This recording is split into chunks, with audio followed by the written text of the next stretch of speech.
నిజానికి social media దునియాను ఊపుతున్నది. మనిషి బతికే సోషల్ మీడియా చేతిలో ఇరికిపోయింది.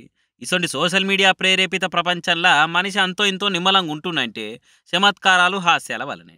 అదే మనం దినాని చెప్పుకునే డిల్లకి ముచ్చట్లే. అయితే వాటిని జీవితానికి ముడిపెట్టి చెప్తే ఒక దెబ్బకు 2 పిట్టలన్నట్టు ఇటు మనసు ప్రశాంతమైతది, అటు జీవితం విలువేందో తెలుస్తది. ప్రవచనాల పెద్దయ్య గారు గరికపాటి నరసింహారావు చెప్పే ఇసొంటియే. మామూలు ఫాలోయింగ్ లేదాయనకు. మాజీ మంత్రి హరీష్ రావు సార్ కూడా ఇదే ముచ్చట చెప్పిండు. కానీ ఒక రాజకీయ నాయకుడు చెప్పిన దానికంటే, ఒక చట్టం చెప్పిన దానికంటే, ఒక పోలీసులు చెప్పిన దానికంటే ఆధ్యాత్మికతలో గరికపాటి గారి మాటల్లో దాని మహత్యం ఎక్కువగా ఉంటుంది.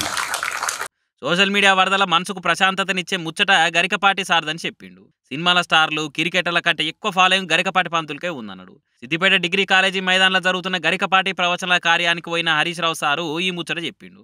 మహాభారతము, రామాయణం అట్టిపండోల్సి తినిపించినంత మంచిగా ఆయన ప్రవచనాలు ఉంటాయని పొగిడిండు.